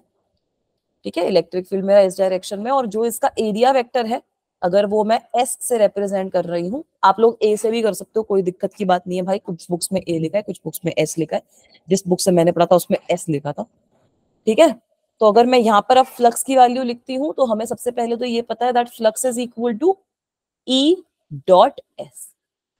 ठीक है, इन दोनों का डॉट प्रोडक्ट होती है। तो फ्लक्स आप देख सकते हो कि स्केलर क्वांटिटी, क्योंकि वो बता रही है कि नंबर ऑफ फील्ड लाइंस कितनी है जो क्रॉस कर रही है किसी एरिया को। मतलब कि नंबर ऑफ फील्ड लाइंस अंदर कितनी गई, नंबर ऑफ फील्ड लाइंस बाहर कितनी गई, उसका मेजर है एक तरीके से, है ना बेटा। तो ये नंबर आता है आपका, it is a number, it is a scalar quantity. इसकी कोई वो नहीं होती, डायरेक्शन नहीं होती, इसका कुछ वो नहीं होता कि हाँ बताओ कि किस डायरेक्शन में जा रहा है, वेक्टर नहीं होता है, ये स्केलर क्वांटिटी आती है। और इसको आप सिंपली अगर एक्सपैंड करके लिखते हो तो बच्चों ने बिल्कुल सही लिखा है, ES cos थीटा के तरीके से भी आप इसको लिख सकते हो। ये चीज क्लियर है सबको? Yes, ma'am. Yes ma'am, S की जगह ए भी ले सकते हैं ना? हाँ, ए भी ले सकते हो, कोई दिक्कत की बात नहीं, जो लेना है ले लो। ठीक है बेटा, अब ये एस के बारे में हमें समझना है कि मैम ये क्या बला है। तो सबसे पहले ना ये होता है आपका एरिया वेक्टर। इसको आप थोड़ा सा समझेंगे कि ये एरिया वेक्टर क्या चीज है। यहां तक सबको समझ में आया? एरिया वेक्टर पे चलूं आगे? Yes ma'am. Yes, ma'am. ठीक है, तो चलो अब एरिया वेक्टर की बात करते हैं। तो सबसे पहले इसकी डेफिनेशन समझ लो, फिर इसके कुछ एग्जांपल्स देके भी मैं आप लोगों को समझा दूंगी। तो एरिया वेक्टर ना एक ऐसा वेक्टर है जो भी आपकी सरफेस है, जैसे अगर आपके पास स्क्वायर है, अगर आपके पास क्यूब है, कुछ भी है, तो किसी भी चीज का अगर आप एरिया कंसिडर कर रहे हो, तो ये जो एरिया वेक्टर होगा ये हमेशा उस सरफेस का जो एरिया है उसका मैग्नीट्यूड इसके बराबर होगा। ठीक है, सो बेसिकली एरिया वेक्टर का जो मैग्नीट्यूड है, इसका जो मैग्नीट्यूड रहता है is equal to the area of concern surface. जो भी हमारे पास सरफेस है उसके मैग्नीट्यूड का मतलब उसका जो एरिया होता है वो इसके मैग्नीट्यूड के बराबर होता है। ठीक है, और इसकी डायरेक्शन क्या होती है? इसकी डायरेक्शन जो होती है वो हम अपने कन्वेंशन के हिसाब से ले लेते हैं आउटवर्ड नॉर्मल की तरफ।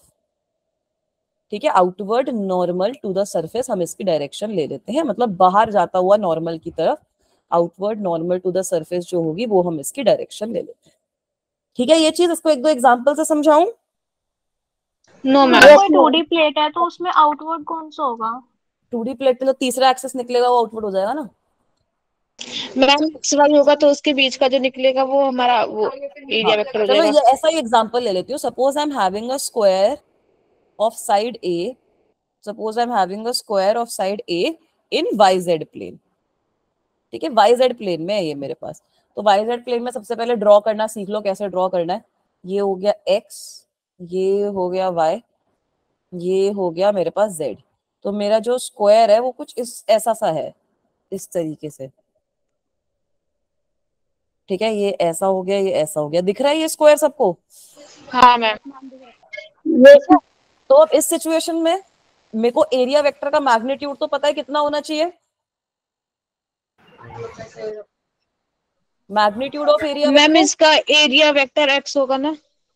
नहीं, एरिया वेक्टर एक्स की डायरेक्शन में होगा, उस एरिया वेक्टर का मैग्नीट्यूड होगा ए स्क्वायर, है ना। मैग्नीट्यूड जो होगा, वेरी गुड, मैग्नीट्यूड उसका ए स्क्वायर होगा। डायरेक्शन जो होती है इसकी, डायरेक्शन इसकी नॉर्मल में होती है। तो 2 डायमेंशनल ऑब्जेक्ट में ना आप उसको आई कैप भी ले सकते हो एंड माइनस आई कैप भी ले सकते हो। वो हम ना इलेक्ट्रिक फील्ड की डायरेक्शन से देख लेते हैं कि कौन सी डायरेक्शन लेनी है, बट दोनों डायरेक्शन इसकी वाजिब है।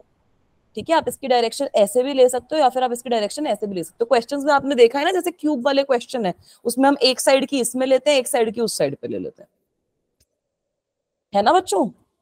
Yes ma'am. चलो Yes, अब ma'am. एक और क्वेश्चन करवाती हूँ। ठीक है, उससे भी और थोड़ा सा समझ लो। सपोज अब हमारे पास कोई स्क्वायर है, स्क्वायर का मैम एग्जांपल आई लेते हैं। कैप क्या डिनोट कर रहा है? बेटा आई कैप उसकी डायरेक्शन बता रहा है कि ये जो एरिया वेक्टर है, अब देखो एरिया जो बना हुआ है मेरे पास वो YZ प्लेन में बना हुआ है ना, बट आप देखो कि आई कैप जो वेक्टर आ रहा है हमारे पास वो परपेंडिकुलर डायरेक्शन में आ रहा है इसकी।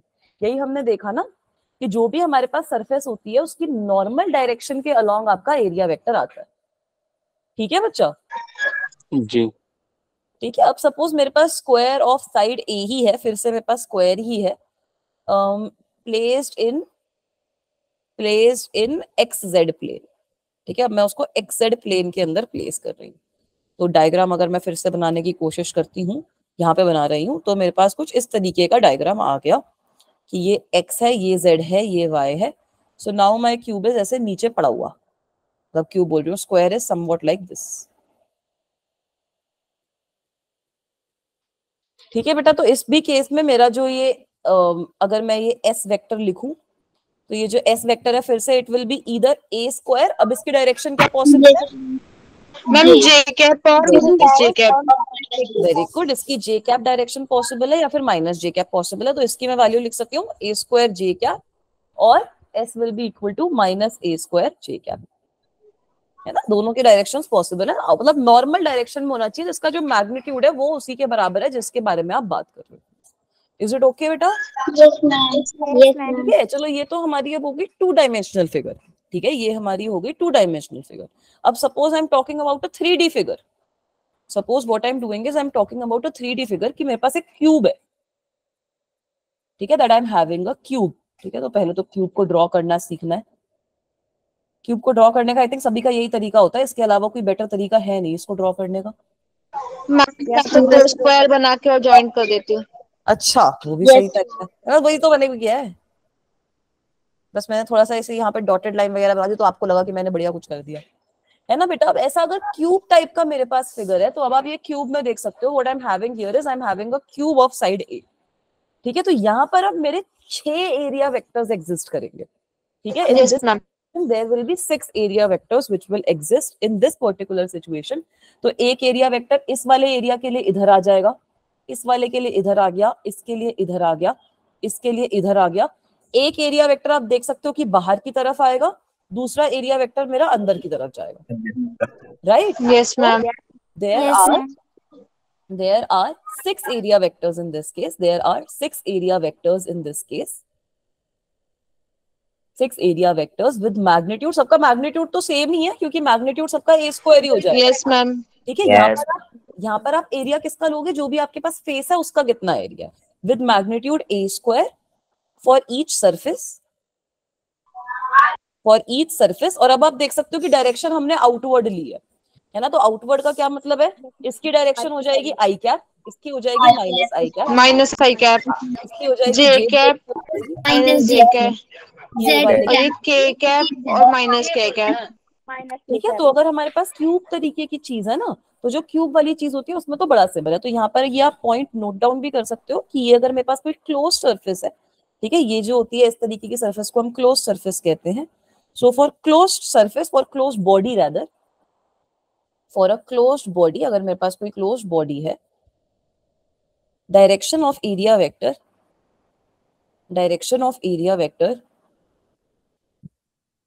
is taken normally outward from the surface। ठीक है, अगर हमारे पास कोई ओपन सरफेस रहती है तो ओपन सरफेस के केसेस वैसे हमें कम ही करने होंगे, बट ओपन सरफेस में हम जैसे 2 डायरेक्शन पॉसिबल होती है, तो जो भी आपकी इलेक्ट्रिक फील्ड की डायरेक्शन होती है उसके हिसाब से हम इस चीज की डायरेक्शन ले लेते हैं। ठीक है, जैसे हमने ये वाला एग्जांपल जब ड्रॉ किया था तो यहाँ पे आपने देखा था कि मैंने ये ऊपर की साइड पे ली थी एरिया वेक्टर की, नीचे की साइड पे नहीं ली थी, तो जो भी एंगल छोटा बना रहा होता है उसके हिसाब से हम एस वेक्टर अपना ले लेते हैं। मैम जैसे अभी हमने 3D केस लिया है, क्यूब लिया है, तो मैम स्फीयर में क्या होगा, वो भी क्लोज है? वो स्फीयर के केस में भी क्लोज सरफेस होती है। स्फीयर के केस में जो उसका क्रॉस सेक्शनल एरिया होता है ना वो कंसिडर किया जाता है। ठीक है, जैसे स्फीयर का जो केस होता है, स्फीयर के केस में भी आपकी जो नॉर्मल आउटपुट होती है वो हर जगह पे पॉसिबल है। हेमीस्फीयर के केस में आपका इस तरीके से बन जाता है कि क्लोज सरफेस एरिया खाली इस साइड पे बनेगा। ठीक है, स्फीयर के केस में भी आपकी जो नॉर्मल आउटपुट है वो हर जगह पे पॉसिबल है। Okay ma'am. ठीक है बेटा, ये वाली चीज समझ में आई? Yes ma'am. ठीक है, ठीक है, आई थिंक बेटा एरिया वेक्टर फॉर स्फीयर जो होता है ना वो तो हमारे पास मतलब बहुत लंबे प्रोसीजर से आएगा, वो भी हम बाद में देखेंगे। ये वाली चीज सिंपल है, यहाँ तक सबको समझ में आया पक्का? Yes ma'am. ठीक है, अब इसके 1-2 सवाल सॉल्व करवा दूं? यस। चलो, तो सबसे सिंपल सवाल। ठीक है, सबसे पहले हमने जो स्क्वायर है हमारे पास एक, उसी का मैंने सवाल आपको दे दिया है कि आपके पास एक स्क्वायर फ्रेम है जिसका which is placed with its positive normal, जो उसकी नॉर्मल है, it is making an angle of 60 degree with a uniform electric field. Electric field की वैल्यू भी आपको गिवन है। आपको बताना है कि what is the flux of electric field through the surface which is bounded by this frame. तो simple question है, डायरेक्टली फॉर्मूला बेस्ड क्वेश्चन है। Try to solve it everyone. सब बच्चे ट्राई करेंगे सॉल्व करने का।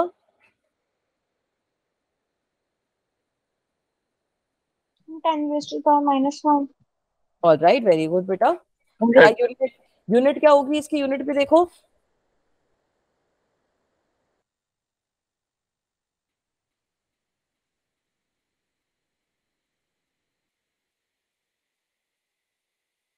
यूनिट क्या होगी बच्चा? मैम न्यूटन मीटर स्क्वायर पर कूलम। Very good ma'am 10 × 10⁻⁻1।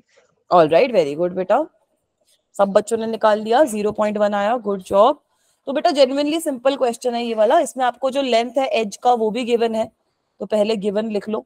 सबसे सिंपल तरीका ये होता है क्वेश्चन को सॉल्व करने का, गिवन टू फाइंड लिख लो। ए की वैल्यू कितनी गिवन है, 10 सेंटीमीटर माने 0.1 मीटर। 10 into yes ma'am. हाँ 0.1 मीटर हो गई। इलेक्ट्रिक फील्ड आपको कितना गिवन है? 20 वोल्ट पर मीटर। ठीक है, और आपको गिवन है कि जो नॉर्मल है, मतलब जो एरिया वेक्टर है, एक तरीके से it is making an angle of 60 degree with electric field. आपको नॉर्मल का ही तो एंगल गिवन है ना यहाँ पर, कि नॉर्मल जो है सरफेस पे it is making an angle of 60 degree. कभी कभी ट्रिक क्वेश्चन करने के लिए क्या करते हैं, ये वाला एंगल आपको दे देंगे एज 30 डिग्री, तो वहां पे आपको देखना है कि भाई नॉर्मल का एंगल इसका मतलब है 60 डिग्री हो जाएगा। ठीक है, तो थीटा की वैल्यू एक तरीके से यहाँ पर आपको 60 डिग्री गिवन है। ऑलराइट, वेरी गुड बच्चा। तो अब हमें पता है कि फाई जो होता है वो क्या होता है, phi is equal to E dot S. ठीक है, मतलब E multiplied by S cos theta. Very good. तो यहाँ पर मेरी ई की वैल्यू मुझे पता ही है, मल्टीप्लाइड बाय एस हो जाएगा ए स्क्वायर कॉस थीटा। ठीक है, सारी वैल्यूज आप सब्स्टिट्यूट कर लोगे तो ई की वैल्यू हो जाएगी 20 मल्टीप्लाइड बाय ए स्क्वायर माने 0.1 yes मैम 0.1 इंटू 0.1 और cos 60 आपका आ जाएगा 1/2। 1/2 cos 60 गुंजन बेटा 1/2 आएगा। तो जब आप इसको कैलकुलेट करोगे तो हमारे पास फाई की फाइनल आंसर सब बच्चों ने सही बताया, 2 से 2 कट जाएगा, एक 10 से एक 10 कट जाएगा, एक 10 से एक 0.1 कट जाएगा मतलब, और फाई की जो वैल्यू आएगी वो आपके पास आएगी 0.1। इसकी आप यूनिट वोल्ट मीटर लिख सकते हो। Is this okay? yes ma'am. Clear है सब बच्चों को? आगे चलूं? yes मैम वी क्या है? वी बेटा V जो होती है ना वो वोल्ट होती है। असल में इलेक्ट्रिक फील्ड की यूनिट जो होती है वो वोल्ट पर मीटर भी होती है। जब हम इलेक्ट्रिक पोटेंशियल पढ़ेंगे तो इलेक्ट्रिक पोटेंशियल जो होता है वो होता है आपका वोल्ट की यूनिट का। ठीक है, क्योंकि इस क्वेश्चन में इन्होंने वोल्ट पर मीटर यूनिट लिख रखी थी, इसलिए मैंने फाई की यूनिट यहाँ पे 0.1 वोल्ट मीटर लिख दी। ठीक है बेटा, V जो है वो आपकी वोल्ट की, वोल्ट तो आपने पढ़ा होगा ना 10th में, पोटेंशियल के बारे में थोड़ा बहुत पढ़ा है ना बेटा, तो पोटेंशियल रिप्रेजेंट कर रहा है। ठीक है बच्चों, चलूं आगे? yes ma'am. चलो अब अगला क्वेश्चन आ जाओ इस वाले क्वेश्चन पे, ये जो क्यूब का क्वेश्चन है इस पे आ जाओ। ठीक है, उसके बाद हम स्फीयर वाला भी जो बच्चे ने क्वेश्चन पूछा वो भी आज सॉल्व करवाऊंगी तुम लोगों को, बढ़िया क्वेश्चन है। ठीक है, तो अब यहाँ पर बताओ इस केस में क्या किया जाए। अब यहाँ पर आपको एक इलेक्ट्रिक फील्ड गिवन है, इलेक्ट्रिक फील्ड आपको बोल रखा है E is equal to E I cap के बराबर गिवन है। तो आपसे पूछा है कि इलेक्ट्रिक फ्लक्स क्या होगा through a cube of side A. अच्छा क्वेश्चन है बेटा ये। ठीक है, दीपक बेटा ने बोला जीरो क्यों आया बेटा? मैम क्योंकि ऊपर नीचे से वो परपेंडिकुलर है, मैम परपेंडिकुलर होगा और मैम फिर कैंसिल हो जाएगा। ठीक है, चलो इसका ना डायग्राम बना के मैं आप लोगों को और अच्छे से समझाती हूँ। बिल्कुल सही बोला आप लोगों ने। ठीक है, मेरे पास इस तरीके का क्यूब है बेटा, है ना, इसी तरीके का। चलो ये तो पूरा कैसे करते थे, क्यूब कैसे बनाते थे यार, रुको मैम उसके ऊपर ही और चीज रखते हैं। हाँ उसके ऊपर ही एक और रख दो। ये ऐसे अच्छी गाइडेंस दी बेटा ने। ठीक है, इस तरीके से करते थे। इससे अच्छा तरीका क्यूब बनाने का कोई नहीं है, यस मुझे तो आज तक नहीं मिला। ठीक है बेटा, इस तरीके का हमारे पास एक क्यूब है और आपको बोला है कि बता दो कि इस सिचुएशन मैम में हमारा, इसकी एक एज भी तो जोड़नी पड़ेगी, डॉटेड लाइन। हाँ वो भी जोड़ देते हैं ये। ठीक है बेटा, अब इसमें ना यहाँ पर आप देख सकते हो कि क्यूब के 6 फेसेस होते हैं। सो लेट मी, इन सबकी वजह से मैं एरिया वेक्टर अलग अलग लिख रही हूँ। इसकी वजह से मेरे पास A1 है। ठीक है, इसी के जो सामने वाली एज है उसकी वजह से मेरे पास एरिया वेक्टर जो है वो A2 है। Is this okay? यस ठीक है, अब ये वाला जो ऊपर वाला सरफेस है, ये नीचे वाला जो सरफेस है पहले इसका बना देते हैं। नीचे वाले सरफेस की वजह से एरिया वेक्टर है A3। ये जो ऊपर वाली सरफेस है इसकी वजह से एरिया वेक्टर है A4। ठीक है बच्चा, अब फाइनल बचा, फाइनल कौन सा कलर लिया जाए, व्हाइट ले लेते हैं। फाइनल बचा एक मेरे पास ये जो बाहर वाली सरफेस है, इसकी वजह से बाहर आता हुआ एरिया वेक्टर बनेगा A5 और एक मेरे पास अंदर जाता हुआ एरिया वेक्टर बनेगा A6। Is this okay? Ma'am मतलब ये कैंसिल कर देंगे एरिया वेक्टर दूसरे को, कैंसिल कर देंगे। हाँ ठीक है, उस तरीके से भी ये एरिया वेक्टर कैंसिल नहीं करते बेटा, मैं बताती हूँ क्या कैंसिल करता है। अभी यहाँ तक समझ में आया सबको? Yes ma'am. ठीक है, अब A1 और A2, अब मैं सारे के सारे की वजह से फ्लक्स लिखूंगी। सबकी जो सर्फेसेस है उसकी वजह से मैं फ्लक्स की वैल्यू लिखूंगी और एरिया वेक्टर की वैल्यू लिखते हैं सबसे पहले। तो अगर मैं एरिया वेक्टर की वैल्यू लिखूंगी, A1 की वैल्यू कितनी हो जाएगी? सबका जो मैग्नीट्यूड है वो तो A स्क्वायर के बराबर ही है। A1 की direction is towards -I। Yes ma'am. तो this will be A square -I क्या? Yes ma'am. A2 कितना हो जाएगा आपका? ये प्लस I की साइड है तो A square I। I cap. ठीक है, अब आ जाओ ये A3 और A4 पे। A3 की वैल्यू लिख दोगे? A square J Yes, cap. Yes, नहीं ma'am. बेटा, नीचे की साइड पे तो माइनस J कैप आ जाएगी। ठीक है, और A4 की वैल्यू कितनी आ जाएगी? A square J A cap. square plus very good, A square plus J cap. अब आ जाओ फाइनल वाले केस में जिसमें हम A5 और A6 की बात करेंगे। तो A5 की वैल्यू आ जाएगी, आ गया समझ मैम, फिर इनका नेट इलेक्ट्रिक फ्लक्स निकाल लेंगे। अब आपको फ्लक्स निकालना है। ठीक है, फ्लक्स के टर्म्स में हम बात करेंगे, हम एरिया वेक्टर थोड़ी कैंसिल करेंगे। और ये जो A6 आएगा ये आ जाएगा, वेरी गुड बेटा, माइनस A स्क्वायर, मतलब A square minus K cap आ गया। ये वाला चीज क्लियर है? माइनस प्लस एक दूसरे को काट Yes, देंगे। ma'am. Yes ma'am. एरिया और वेक्टर मैम का फिर हमें आई निकालना। कैप, ये ma'am I area cap cross I हमें, कैप 0 हो जाएगा। हमें, हाँ बेटा, हमें ना एरिया वेक्टर का नहीं निकालना, अभी इस चीज पे भी आते हैं। अब यहाँ पर हमें इलेक्ट्रिक फील्ड पता है कितना है? ई I cap. E I cap. तो अब इन सबका डॉट प्रोडक्ट करो ना, प्रॉपर आंसर निकालो ना, इन सबका डॉट प्रोडक्ट करो। तो अगर मैं डॉट प्रोडक्ट करती हूँ तो फाई 1 मेरे पास कितना आ जाएगा? फाई 1 कितना आ जाएगा? Electric field multiplied by A square I cap. I cap 1 दे देगा, यस मैम। Yes, तो ma'am. ये आ जाएगा minus E A square minus A square. वैसे ही अगर फाई 2 निकालूंगी तो फाई 2 की क्या वैल्यू हो जाएगी? हम स्टक हो गए आपके मैम स्क्रीन। ई ए स्क्वायर, मैम ई ए स्क्वायर हो जाएगा फाई 2 की। है ना, ई ओ स्क्वायर हो जाएगी, आई कैप 1 हो जाएगा। तो वैल्यू कितनी आ गई फाई 2 की? ई ए स्क्वायर। सिंपल है। अब फाई 3, फाई 4, फाई 5 और फाई 6 ये जो सारे होंगे ये जीरो नहीं हो जाएंगे, क्योंकि J cap dot I cap zero होता है, J yes cap ma'am. Dot I cap भी जीरो होता है। तो ये बहुत इंपॉर्टेंट पॉइंट है बेटा फ्लक्स में, कि अगर फ्लक्स और एरिया वेक्टर 90 डिग्री का एंगल बनाए, मतलब सॉरी, अगर इलेक्ट्रिक फील्ड और एरिया वेक्टर 90 डिग्री का एंगल बनाते हैं ना, तब आपके पास कोई वैल्यू नहीं आएगी फ्लक्स की। अगर वो 0 या 180 बना रहे हैं तब हमारे पास वैल्यू आती है, 90 और 180 पे वैल्यू नहीं आती। ठीक है बच्चा। प्रणव बच्चा आज लेट हो गए, क्या हुआ? ऐसे Pranav is one of my most regular students. ठीक है, ये सारी जो वैल्यूज होंगी बेटा ये हमारी जीरो हो जाएंगी, बिकॉज रीजन भी लिखना तो आप लिख सकते हो, because E and S are perpendicular to each other. ठीक है, तो अब अगर Yes, मुझे, ma'am. अब ये तो फ्लक्स है ना, ये तो स्केलर क्वांटिटी है, इसको तो मैं डायरेक्टली ऐसे ही ऐड कर सकती हूँ। तो नेट फ्लक्स कितना हो जाएगा? 0। Very good, net electric flux जो होगा वो हो जाएगा मेरा 0 के बराबर। सिंपल है। Yes, Yes. ma'am. मैम ठीक है। फिजिक्स में अगर किसी क्वेश्चन का सीधा 0 आंसर आता है तो बड़ी खुशी मिलती है। अब बच्चों में बोलते हैं कि हाँ चलो आज, अरे बड़ा अच्छा लगा जान के कि हमसे भी ये सब चीजें हो सकती हैं। नहीं, ये चीज समझ में आई? यस ठीक मैम। है। अब ये सारी जो सरफेसेस हैं ये तो हमारी सिंपल है, मतलब जैसे सीधी सीधी सरफेस है, इसके आपको जो एरिया है वो पता होता है। अगर हमारे पास कोई कर्व्ड सरफेस है तो उसके बारे में बात कर रहे हैं।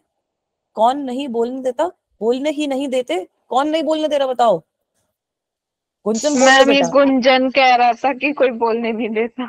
ना ऐसे ऐसे चैटिंग पे ऐसे गुंजन तब से जोक्स मार रहा है, बोल रहा है कोई बोलने नहीं देता। बताओ ऐसे ऐसे कैसे कर सकता है ये बच्चा? नहीं नहीं, अच्छा देखो, कर्व्ड सरफेस कुछ ऐसे होगी बेटा आपकी, है ना, कुछ इस तरीके से। अगर हमारे पास कर्व्ड सरफेस है तो इस सिचुएशन में अब एरिया कैसे निकालना है ये तो हमारे लिए टास्क हो गया। तो यहाँ पे हम आप लोगों के सबसे फेवरेट टूल की हेल्प लेंगे, जो होता है इंटीग्रेशन, है ना। ये वाला जो मामला है, यहाँ पे हमारा जो एरिया वो होता है, उसका जो एक्सप्रेशन है, मैम छोटा सा एरिया लेंगे उसे इंटीग्रेट करेंगे। सही बोला बेटा आपने, छोटा सा हम यहाँ पर एक एरिया ले लेंगे। ये ब्लू कलर का मैंने एरिया लिया है, ब्लू अच्छा लगता है, ऐसे कॉन्ट्रास्ट में दिखता है, तो इसकी वजह से अब मैंने छोटा सा ds वेक्टर लिख दिया।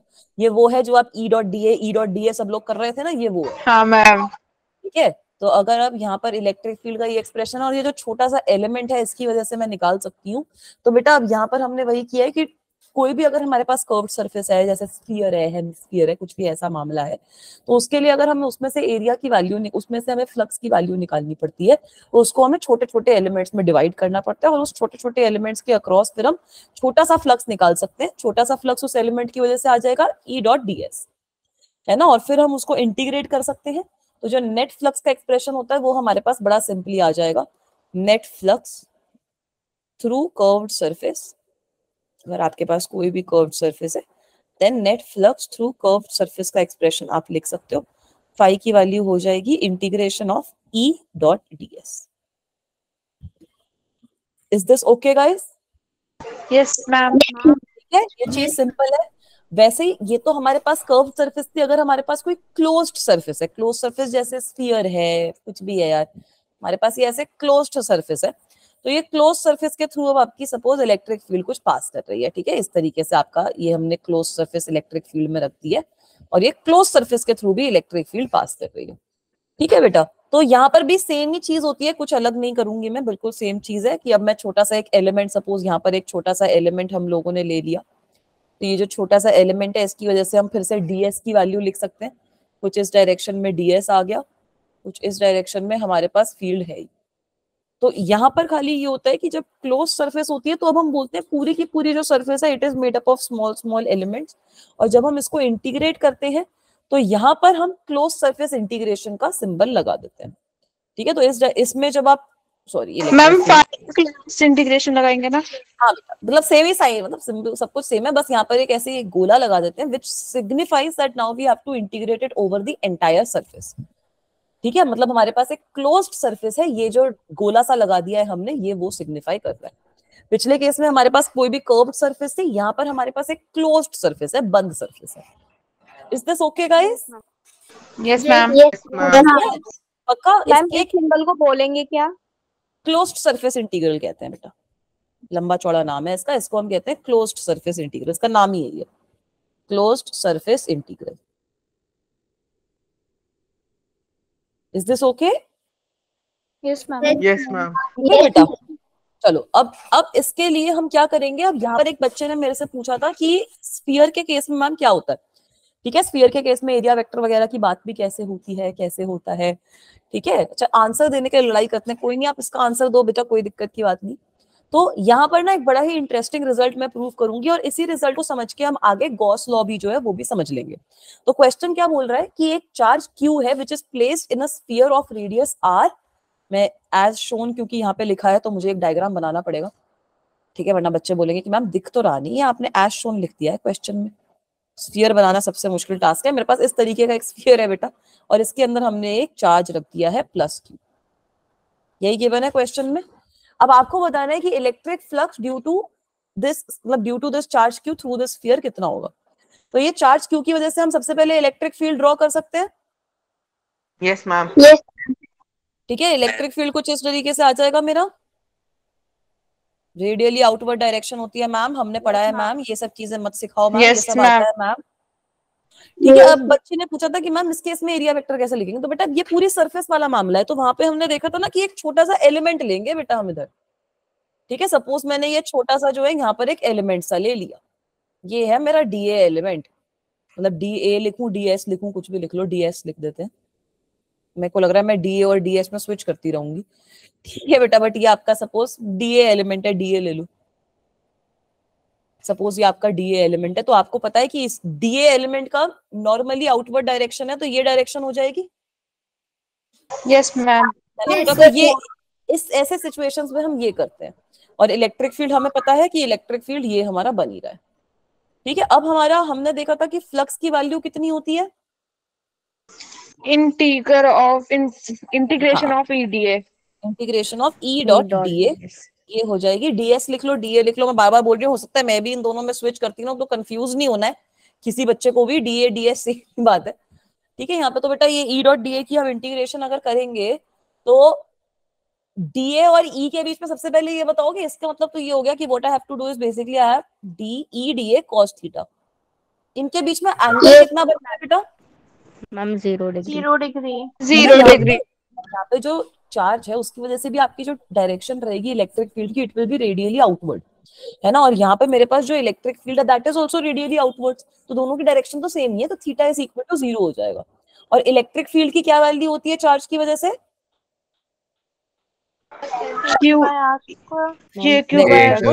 अगर ये वाला जो एलिमेंट है it is at a distance r is the radius of this particular sphere, so we say that electric field due to this sphere at the surface will be KQ/R²। तो ये value भी मैं इधर डाल सकती हूँ, तो मेरे पास क्या आ जाएगा, KQ/R² DA, KQ/R² तो बाहर आ गया, और अब मुझे क्लोज सरफेस इंटीग्रल पूरी सरफेस का करना है, तो मतलब ये जो पूरी सरफेस है इसका एरिया कितना होता है, छोटे से एरिया को पूरी सरफेस के एरिया में इंटीग्रेट कर दो तो टोटल एरिया आ जाएगा ना। Yes Yes, ma'am. क्या वैल्यू आ जाएगी? k cube by r square into a। हाँ तो ए कितना होता है स्फीयर का? 4 by 4 pi r square. 4 pi R square होता है। आर स्क्वायर से आर स्क्वायर कट गया। Yes, Yes, ma'am. Yes. अगर मैं k को लिख दूं एज k क्या होता है हमारा 1/4 pi epsilon not, 4 pi epsilon. तो Yes, फ्लक्स की क्या वैल्यू आ जाएगी? q Q by epsilon naught into 4 pi r. Ma'am 4 Q pi R R upon Q by epsilon naught. Naught. R तो कट गया, R square Yes, Q by ma'am. Epsilon not.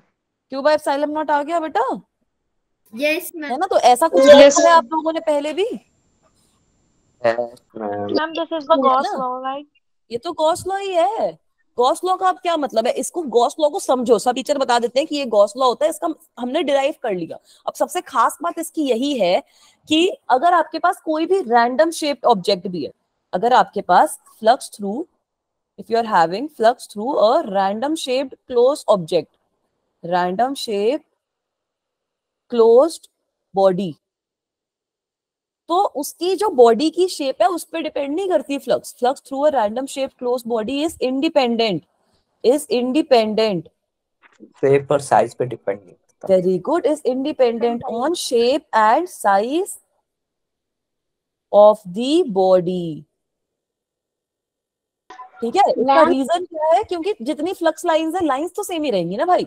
वो charge की वजह से जितनी lines निकल रही है, जितनी चार्ज अंदर आ रही है, वो लाइंस तो सेम ही रहेंगी ना। हाँ बेटा मनीषा। मैम वहाँ पे 4 पाई कहाँ गया मैम? बेटा मैंने ना k की वैल्यू लिख दी। k हमारे को पता है 1/4 पाई एप्सिलॉन नॉट होता है ना।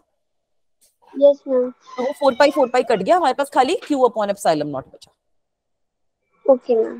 ठीक है बेटा, यस मैम। ठीक है बेटा। तो सबसे इंपॉर्टेंट प्रॉपर्टी फ्लक्स की यही होती है कि वो शेप और साइज पे डिपेंड नहीं करता। मेरे पास ऐसा भी शेप हो सकता है, मेरे पास ऐसा सर्कल भी हो सकता है, मेरे पास अगर क्यूब भी है, और इन सबके बीच में मैंने एक चार्ज रख रखा है, इन सबके बीच में मैंने एक चार्ज रख रखा है। तो जो अभी मेरा एक्सप्रेशन आया ना q upon epsilon not, flux का वही एक्सप्रेशन आएगा q अपॉन एप्सिलॉन नॉट। वो चार्ज पे तो डिपेंड करता है, ये बॉडी की शेप और साइज क्या है उस पर डिपेंड नहीं करता। Is this clear? Yes ma'am. Yes ma'am. Yes ma'am. Yes, ma'am. बाकी एक दो प्रॉपर्टीज और होती है, ये तो पहली प्रॉपर्टी लिख लो। एक दो प्रॉपर्टीज और होती है कि flux can be added, flux can be added. अब अगर आपने एक से ज्यादा charge, Algebraically. Very good, flux can be added for more than one charge, for more than one charge. अब अगर बेटा आपने कर दिया है, एक से ज्यादा चार्ज आपने प्लेस कर दिया है इस कैविटी में, तो फ्लक्स को आप डायरेक्टली ऐड भी कर सकते हो। तीसरी चीज यही है कि अब अगर आपने चार्ज कहीं पे भी प्लेस किया, charge can be placed anywhere, charge can be placed anywhere, charge can be placed anywhere inside the close surface. जरूरी नहीं कि जैसे मैंने सेंटर पे प्लेस किया तो आप सेंटर पे ही प्लेस करो, आप कहीं पे भी प्लेस करोगे जो फ्लक्स की वैल्यू है वो सेम ही आएगी, anywhere inside the closed surface.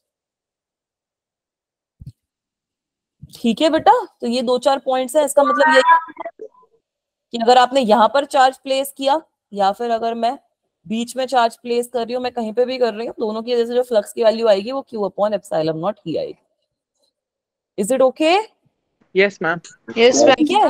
इसके यस मैम, इसके अलावा आप सपोज आपके पास दो स्फीयर हैं, अलग अलग शेप है, मतलब शेप सेम है, साइज अलग अलग है, दोनों के सेंटर पे आपने ये चार्ज प्लेस कर रखा है। यहाँ पे भी आपका जो फ्लक्स होगा वो q अपॉन एप्सिलॉन नॉट ही क्यू आएगा। पाई एप्सिलॉन नॉट ही आएगा। फिर से वही रहेगा कि नंबर ऑफ फील्ड लाइंस तो मैम सेम ही है ना। इसको नंबर ऑफ फील्ड लाइंस की तरह से इमेजिन करो कि मैम फील्ड लाइंस तो सेम ही रहेंगी ना जो पास करेंगी। Is this okay? Yes ma'am. Yes ma'am. तो चलो ये तो एग्जांपल हो गया जब हमारा चार्ज जो है वो अंदर है सरफेस के, तब हमने देख लिया कि क्या होता है, उसके हमने प्रॉपर्टीज भी देख ली। अब मैं आपसे एक बड़ी सिंपल सी बात पूछती हूँ कि अगर मैं चार्ज को बाहर रख दूं तब क्या होगा? So basically now what I am having is I am having this sphere. ठीक है, कंसीडर नहीं करेंगे मैम उसे। क्या बेटा क्यों नहीं करेंगे कंसीडर? मैम ये काउंट नहीं होएगा फिर इसमें। आपने सही बोला, बट क्यों नहीं हो रहा वो काउंट? मैम क्योंकि हम तो स्फीयर का फ्लक्स देख रहे हैं ना, और स्फीयर के अंदर तो कोई चार्ज है ही नहीं। तो यार ये देख, ये रहा ये चार्ज रहा क्यू, ठीक है, ये मैंने इसके अब बाहर रख दिया, तो इसमें से तो मैम निकल लेकिन वो तो बाहर है ना, अंदर थोड़ी है स्फीयर के। अरे तो अंदर नहीं है तो उससे क्या हो रहा है? ये देखो इसमें से भी फील्ड लाइंस मैम तो जितनी आएंगी। इलेक्ट्रिक फील्ड जाएगी उतनी बाहर मैम भी स्क्रीन निकलेगी पॉज हो इसमें से। गया है। अच्छा स्क्रीन पॉज हो गया, एक सेकेंड, अभी विजिबल है? जितनी पहले क्या इलेक्ट्रिक बोला? फील्ड लाइंस बाहर से अंदर जाएंगी उतनी ही अंदर से बाहर आ जाएंगी। वेरी गुड, ये चीज आप लोगों ने बिल्कुल सही बोली। ये वाला नहीं, एरिया वेक्टर का इसमें कोई रीजन नहीं है बेटा। इसमें रीजन यही है कि इस केस में नेट फ्लक्स जो होता है वो आपका 0 हो जाता है। नेट फ्लक्स आपका 0 हो जाता है और उसका रीजन यही है कि नंबर ऑफ फील्ड लाइंस जो एंटर कर रही हैं, number of field lines entering the body is equal to number of field lines exiting the body. ये सही है? Yes field lines exiting the body. ठीक है, सिंपल सा सिचुएशन है। इसको अगर प्रूव भी करना है तो आइडियली आप प्रूव भी कर सकते हो। प्रूव कैसे करोगे कि ना, इस तरीके से देख सकते हो कि अगर मैं इसी वाली फील्ड लाइन की बात करूं तो ये वाली जो फील्ड लाइन है इस पॉइंट पे ये एस इस तरीके से आएगा कुछ, this will be my theta 1 ma'am invert का नेगेटिव हो जाएगा और इस पॉइंट पे कुछ ऐसे जाएगा S2, ये मेरा थीटा 2 होगा। तो अगर आप ये देखोगे ना तो थीटा 1 एक्यूट, थीटा 1 ऑब्ट्यूस है, थीटा 2 एक्यूट है, तो cos थीटा वाला जो फैक्टर है वो कैंसिल आउट हो जाएगा। तो इस रीजन से सारे के सारे जो एरिया एलिमेंट्स होंगे वो सारे के सारे जब आप नेट लोगे तो 0 ही आएगा।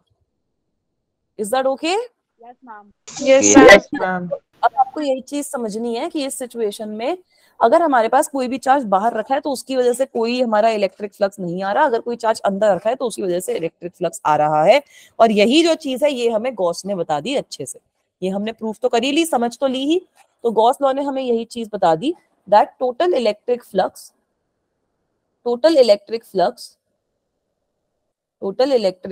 Out of a closed surface अगर हमारे पास है, total electric flux out of a closed surface is equal to the charge enclosed divided by permittivity। ठीक है, तो जो चीज मैंने बोली वही चीज अभी हमने गॉस लॉ में भी देख ली। अब आपको याद भी रहेगा कि ये गॉस लॉ होता क्या है।